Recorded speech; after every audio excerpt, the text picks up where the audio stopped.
"You're grounded until you apologize to my son." My husband slammed his hand on the dining table, his voice echoing in front of his entire family. My stepson smirked, convinced he had finally put me in my place. I didn't yell, I didn't cry. I simply stood up, looked my husband in the eye, and said, "Fine."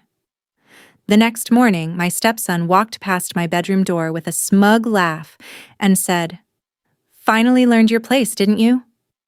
But when my husband opened the door to check on me, his face drained of color. My room was completely empty.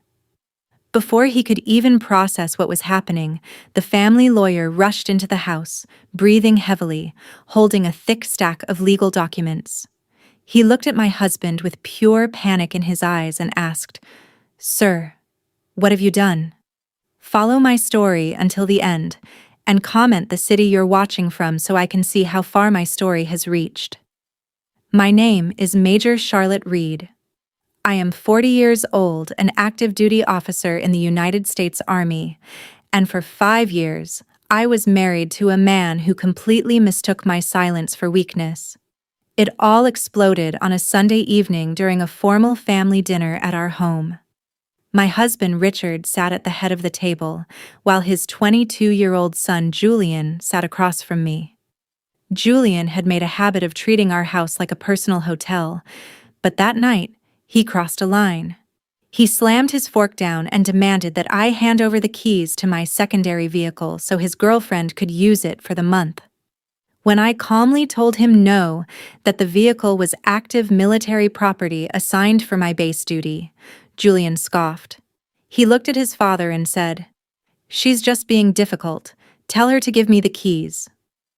Instead of correcting his son's entitlement, Richard's face flushed with anger. He slammed his palm against the mahogany table, making the wine glasses rattle. In front of 6 extended family members, Richard pointed a finger in my face and shouted, "You do not talk to my son like that in my house. You're grounded until you apologize to my son." The dining room fell completely silent. Julian smirked, crossing his arms in victory. I didn't raise my voice. I didn't flinch. I simply looked Richard dead in the eye, stood up, and said, "Fine." I walked up the stairs with measured, deliberate steps, keeping my back straight and my breathing steady. Downstairs, I could hear Richard and Julian celebrating. Their laughter echoed through the hallway, mixed with the clinking of glasses. They actually believed they had broken my spirit. They thought a 40-year-old Army major was going to sit in her room, cry into a pillow, and construct a tearful apology to satisfy a spoiled 22-year-old. They had no idea that tactical patience is the first thing you learn in command. Once inside my bedroom, I locked the heavy oak door behind me. I didn't turn on the main lights. Instead, I moved in near total silence, executing a quiet departure strategy I had mapped out weeks ago for a moment just like this. I pulled my heavy military duffel bags from the top of the closet.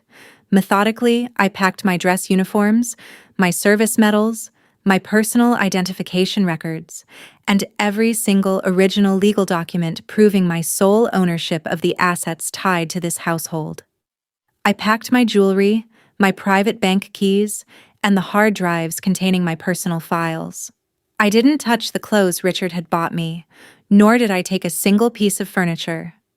I left behind anything that could tie me to his false narrative. By 3 a.m, the house was completely still. Heavy snoring drifted from Richard's bedroom down the hall. I carried my duffels down the rear service stairs, loaded them into my primary vehicle parked just outside the perimeter gate, and started the engine without turning on the headlights until I reached the main road. By dawn, I was miles away at base quarters. Behind me, I left an empty bedroom, and a trap they didn't even know they had stepped into. At 7 a.m, the sun was just beginning to hit the front porch. Downstairs, Julian was already in the kitchen, pouring himself coffee and humming to himself. He walked past my bedroom door, intentionally heavy-footed, and stopped right outside. He knocked twice, loud and arrogant.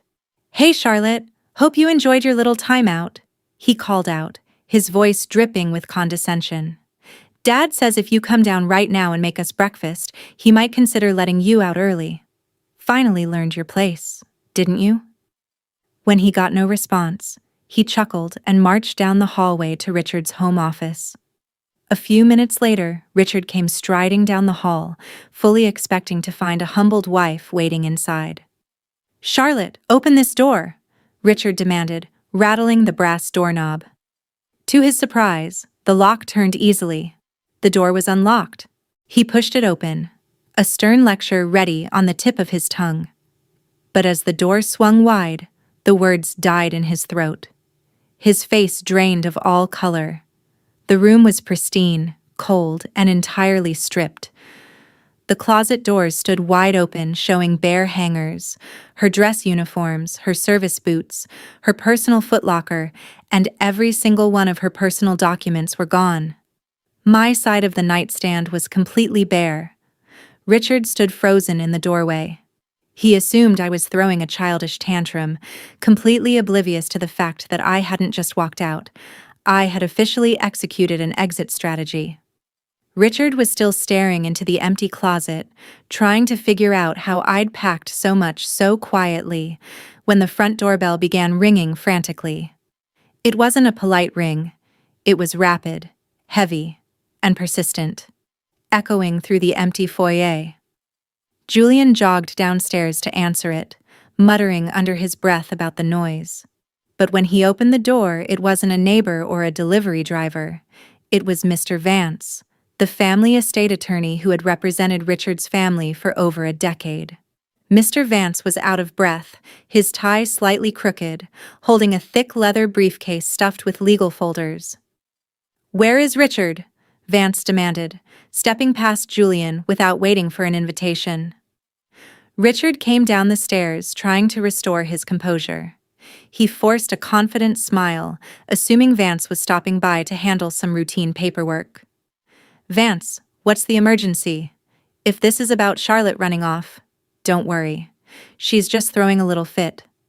I grounded her last night, and she'll be back as soon as her military pride cools off." Mr. Vance stopped dead in his tracks. He looked at Richard, then at Julian, his eyes wide with genuine panic. "You did what?" Vance gasped, his voice cracking slightly. "Richard, tell me you are joking.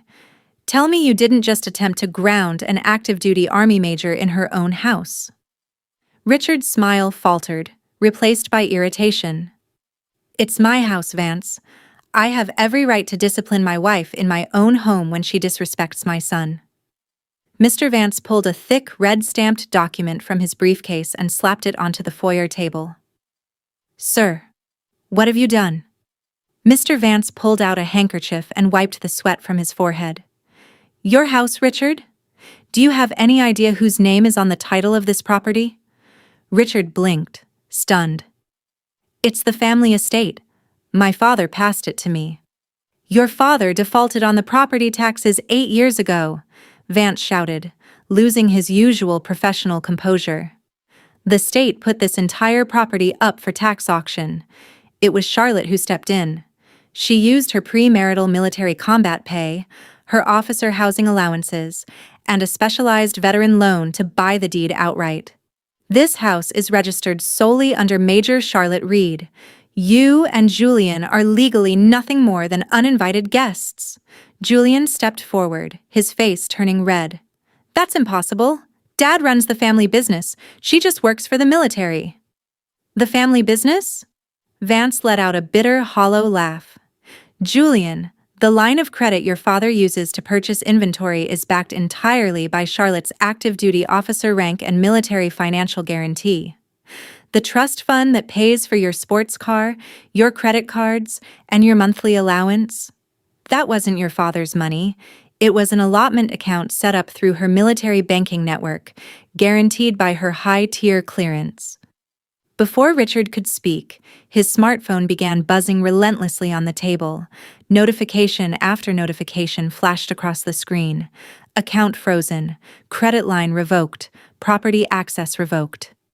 "She didn't just walk out, Richard," Vance said, his voice dropping to a grim whisper. At 0400 hours this morning, Major Reed filed formal legal notifications with the bank, the county recorder, and her JAG military legal office. She revoked every authorization, canceled the corporate credit lines, and reported the misuse of her military-backed assets. She didn't throw a fit. She initiated a complete financial lockdown. Richard stared at his phone as a message popped up from his primary bank. All joint and corporate accounts are locked pending legal review. Julian looked at his father, the entitlement draining from his face as reality set in. "Dad, what does this mean?" Vance snapped his briefcase shut. "It means you have less than 24 hours before base security serves you with an eviction notice." Panic took over. Richard grabbed his coat, pulled Julian along, and raced toward the nearby military base. He was convinced that if he could just get in front of me, he could demand that I fix this mistake. He still thought he could exert his authority as my husband. When they arrived at the main security gate, Richard tried to push his way through, loudly demanding to see Major Charlotte Reed. But this wasn't our living room. This was an active military installation. 2 armed military police officers immediately stepped out of the guardhouse, their hands resting on their sidearms. Within minutes, I walked down the steps of the headquarters building. I wasn't wearing the casual clothes Richard was used to seeing at home. I was in my full Army service uniform, immaculate and commanding, flanked by 2 JAG legal officers and the base provost marshal. Richard took a step forward, his voice rising in frustration. "Charlotte, what is the meaning of this? You froze my business accounts. You canceled Julian's cards. You need to call your bank right now and reverse this before you ruin this family." I stood my ground, my hands resting behind my back, my expression entirely unbothered. "Mr. Reed," I said calmly, my voice carrying the steady weight of military command. "You are currently standing on federal property. You no longer have access to my personal assets, my property, or my financial guarantees. Any further attempts to contact me will be processed as harassment through military law enforcement." Julian tried to speak up, his hands shaking. "Charlotte, please. It was just a dinner argument." "You told me to learn my place," I replied, looking him dead in the eye. "My place is right here. Your time on my property is over." 6 weeks later, we stood inside the county courthouse for the final property and asset hearing. Richard sat at the defense table with a public defender, looking tired and aged. The sleek suits were gone, replaced by rumpled jackets. Julian sat behind him, quiet and thoroughly humbled.